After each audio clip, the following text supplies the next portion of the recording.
បាទខុនឆាងខុនផែនគឺជាចែកដីមួយដែលស្ថិតនៅលើផ្ទាំងថ្មកណ្ដាលដៃសមុទ្រដែលមានទីតាំងស្ថិតនៅចំពីមុខក្រុងខេមរភូមិន្ទចម្ងាយ1 គីឡូម៉ែត្រចែកដីនេះមានកម្ពស់4 ម៉ែត្រធ្វើពីថ្មជាកន្លែងសក្ការៈបូជារបស់អ្នកស្រុកកោះកុងដែលអាចទទួលភ្ញៀវពី10ទៅ15នាក់ព្រោះមានផ្ទៃក្រឡាតែ40 ម៉ែត្រការ៉េតែប៉ុណ្ណោះបាទនៅទីនេះមានរឿងព្រេងមួយដំណាលថាតាំងពីយូរលង់ណាស់មកហើយ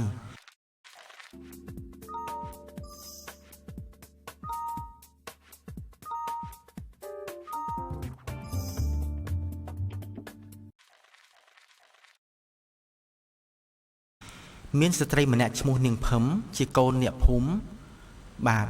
ត្រូវបានបរិសម្នាក់ឈ្មោះខុនឆាងស្រឡាញ់ខុនឆាងមានរូបមិនស្អាតទេគឺក្បាលគាត់ទំពេកប៉ុន្តែជាកូនអ្នកមានគាត់ក៏បានទៅដណ្ដឹងយកនាងភឹមធ្វើជាប្រពន្ធប៉ុន្តែនាងភឹមបានផិតក្បត់ប្តីទៅស្រឡាញ់ជាមួយបរិសមេទ័ពម្នាក់ឈ្មោះខុនផែនខុនឆាងដឹងក៏បានយករឿងនោះទៅប្តឹងស្ដេចពីនោះស្ដេចបានកាត់ក្តីឲ្យពុះនាងភឹមជាពីរចំណែកចែកគ្នាក្រោយមកខុនឆាងបានយកសពនាងទៅកប់នៅកន្លែងនោះដោយស្អប់នឹងខឹងនាងពេកថាស្រីផិតក្បត់បាទប៉ុន្តែគាត់ក៏ចង់ឲ្យនាងឆាប់ចាប់កំណើតជាថ្មីក៏យកទងព្រលឹងទៅចងនឹងត្រើយខាងកើតនៃដងព្រែកនោះឲ្យទល់មុខគ្នានឹងកន្លែងបញ្ចុះសពហើយបានកសាងចេតិយមួយទុកជាអនុស្សាវរីយ៍រវាងសេចក្តីស្នេហាខុនឆាងនិងនាងភឹមក្រោយមកត្រើយខាងកើតក៏មានឈ្មោះថា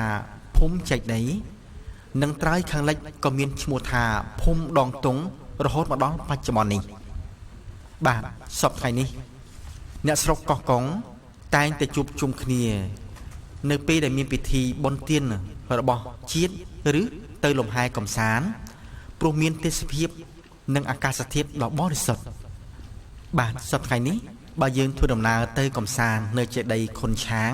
ត្រូវធ្វើដំណើរតាមស្ពានតូចមួយដែលមានប្រវែងជិត200 ម៉ែត្របាទស្ពាននេះត្រូវបានស្ថាបនានៅក្នុងឆ្នាំ2008សម្រាប់ភ្ញៀវមកទស្សនាកំសាន្តតែមិនអនុញ្ញាតឲ្យម៉ូតូឬកង់ចូលឡើយម្យ៉ាងវិញទៀតបើយើងមើលពីចេតិយខុនឆាងយើងនឹងឃើញទិដ្ឋភាពស្ពានកោះកុងយ៉ាងវែងនិងស្រស់ស្អាតដែលបំពាក់ទៅដោយបង្គោលអំពូលអគ្គិសនីអមសងខាងស្ពានបាទដើម្បីកំដរសោតន្ត្រីអារម្មណ៍ប្រិមិត្តទស្សនិកជនទាំងអស់ឲ្យមានភាពសប្បាយរីករាយអ្នកនាងបុត្រកនយាក៏បានជួបខ្លួនមកបកស្រាយជូននៅបទចម្រៀងដែលមានចំណងជើងថាចាំលុះថ្ងៃសូន្យបាទសូមមេត្តាទទួលសម្ដាប់ដូចតទៅ